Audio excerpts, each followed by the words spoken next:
இன்றைக்கி இந்த இஃப்தார் நோன்பு திறக்கின்ற நிகழ்ச்சியில் கலந்து கொண்டு உங்களை எல்லாம் சந்திப்பதில் மிகுந்த மகிழ்ச்சி அடைகின்றேன்.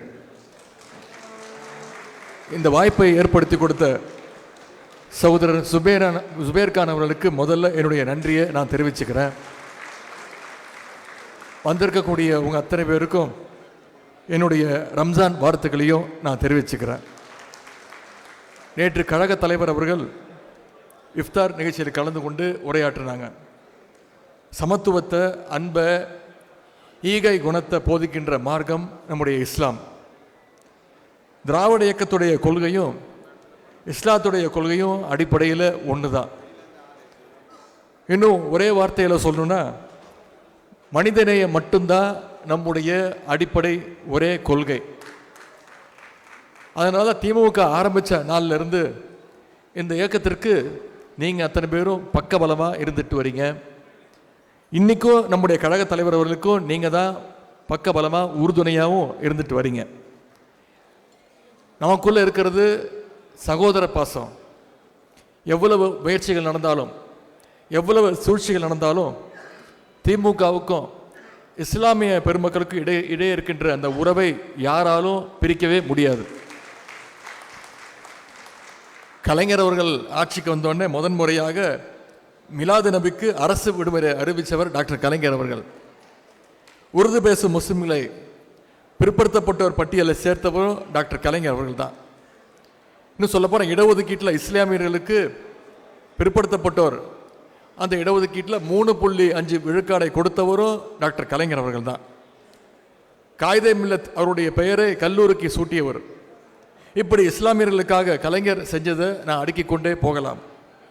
அந்த வழியில் நம்முடைய முதலமைச்சர் அவர்களும் இன்னைக்கு திராவிட மாடல் ஆட்சியும் இன்னைக்கு இஸ்லாமியர்களுக்கு பல்வேறு திட்டங்களை தொடர்ந்து செயல்படுத்துகிறோம். ஹஜ் புனித பயணம் மேற்கொள்ளும் இஸ்லாமியர்களுக்காக 39 கோடி ரூபாய் மதிப்பீட்டில் தமிழ்நாடு ஹஜ் இல்லா கட்ட அடிக்கல் நாட்டப்பட்டிருக்கு. தொன்மையான பள்ளிவாசல்கள் மற்றும் தர்காக்களை எல்லாம் புனரமைக்கிறதுக்கு நிதி ஒதுக்கீடு செய்யப்பட்டு இன்னைக்கு 10 தர்காக்கள் மேம்படுத்தப்பட்டிருக்கு. உலமாக்களுடைய ஓய்வூதியம் 3000 ரூபாயிலிருந்து இன்னைக்கு நம்முடைய முதலமைச்சர் அது 5000 ரூபாயாக உயர்த்தி கொடுத்திருக்கிறார்.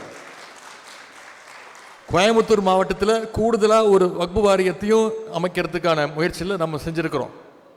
இப்படி இன்னும் பல திட்டங்களை நான் வரிசைப்படுத்தி சொல்ல முடியும்.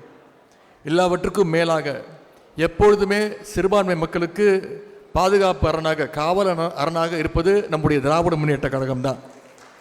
ஆட்சியில் இருக்கும் போதும் சரி, இல்லாத போதும் சரி, எப்பொழுதுமே உங்களுக்கான முதல் குரல் கொடுக்குற இயக்கம் நம்முடைய திராவிட முன்னேற்ற கழகம்னு சொன்னால் அது மிகையாகாது.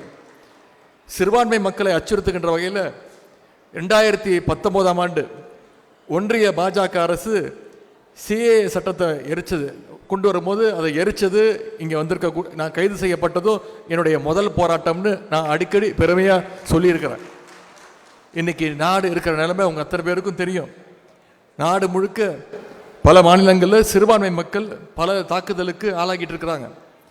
அசாம் மாநிலத்துடைய முதலமைச்சர், பாஜக முதலமைச்சர், இஸ்லாமியர்களை குறிவச்சு தாக்குற மாதிரி ஒரு வீடியோ அவரே வெளியிட்டிருக்கிறார். பாஜகவோட முதலமைச்சரே இப்படி நடந்துக்கிட்டாருன்னா மற்றவர்களை பற்றி நான் உங்ககிட்ட சொல்ல வேண்டிய அவசியம் இல்லை. சிறுபான்மை மக்கள் மேலே வெறுப்பை தினந்தோறும் ஒன்றிய பாஜக அரசு பரப்பிக்கிட்டு இருக்கு. அந்த வெறுப்பு பிரச்சாரத்தால் தான் இன்னைக்கு பாஜக வளர்ந்துக்கிட்டு இருக்கு.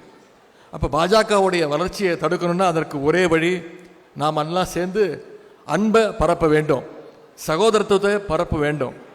இந்த மண்ணில் அந்த பணியை வெற்றிகரமாக செய்யக்கூடிய ஒரே இயக்கம் நம்முடைய திராவிட முன்னேற்ற கழகம். திராவிட முன்னேற்ற கழகம் இருக்கின்ற வரைக்கும் பாஜகவோட திட்டம் எதுவுமே தமிழ்நாட்டில் நிச்சயம் பலிக்காது. திமுக மேலே சிறுபான்மை மக்களுக்கு இருக்கக்கூடிய அந்த பாசத்தையும் நம்பிக்கையும் பாஜகவால் இன்னைக்கு தாங்கிக்க முடியல. அதனால தான் திமுக மேலே இன்னைக்கு பாஜக கடும் கோபத்தில் இருக்குது. பாஜக எவ்வளவு கோவப்பட்டாலும், எவ்வளவு தொந்தரவு கொடுத்தாலும் திமுக எப்பவுமே உங்களுக்கு உறுதியாக நிற்கும், காவல் அரணா நிற்கும். ஆனால் சிறுபான்மை மக்களுடைய நலனை பற்றி கொஞ்சம் கூட கவலைப்படாமல் பாஜகவோட இன்னைக்கு அதிமுக கை சேர்ந்திருக்கு. இனி எப்போதுமே பாஜகவோட கூட்டணி இல்லைன்னு சொன்ன எடப்பாடி பழனிசாமி அவர்கள் இன்னைக்கு மறுபடியும் கூட்டணி வச்சிருக்கிறார். மக்களாக நம்பிக்கை துரோகம் செஞ்சிருக்கிறார். எடப்பாடி பழனிசாமி செஞ்சிருக்கக்கூடிய இந்த துரோகத்தை சிறுபான்மை மக்கள் மட்டுமல்ல, ஒட்டுமொத்த தமிழ்நாட்டு மக்களும் நிச்சயம் மன்னிக்கவே மாட்டாங்க. இன்னைக்கு பாஜகவுடைய ஒரு முகமூடியா அதிமுக மாறி இருக்கு. அடிமை கட்சிகளை எல்லாம் மிரட்டி இன்னைக்கு கூட்டு சேர்ந்து கொண்டு தமிழ்நாட்டுக்குள்ள எப்படியாவது நுழைஞ்சிடலான்னு பாஜக முயற்சி செஞ்சுக்கிட்டு இருக்கு. திமுகன்ற பலம் பொருந்திய கட்சி இருக்கிற வரைக்கும், நாம் இருக்கிற வரைக்கும் தமிழ்நாட்டை அவங்களால நெருங்கவே முடியாது, தொட்டு கூட பார்க்க முடியாது. நம்முடைய கழக தலைவர் அவர்களும் திமுகவும் என்றைக்குமே உங்களுக்கு தோழனா துணையா எப்பொழுதுமே இருப்போம். அதே போல கழக தலைவர் அவர்களுக்கு இஸ்லாமிய பெருமக்கள் நீங்கள் என்னைக்கும் ஆதரவாக இருக்க வேண்டும் என்று உங்களை எல்லாம் நான் உரிமையோடு கேட்டுக்கொள்கின்றேன்.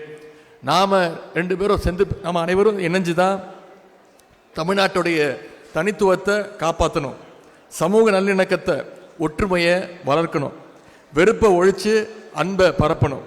சிறுபான்மை மக்களுக்கு உங்களுக்கு என்னைக்கும் பாதுகாப்பாளராக இருக்கக்கூடிய திராவிட முன்னேற்ற கழகத்தை நீங்கள் தொடர்ந்து ஆதரிக்க வேண்டும் உங்களை எல்லாம் உரிமையோடு கேட்டுக்கொண்டு உங்கள் அனைவருக்கும் மீண்டும் என்னுடைய ரம்ஜான் வாழ்த்துக்களை தெரிவித்து இந்த வாய்ப்புக்கு நன்றி கூறி விடைபெறுகின்றேன். நன்றி, வணக்கம்.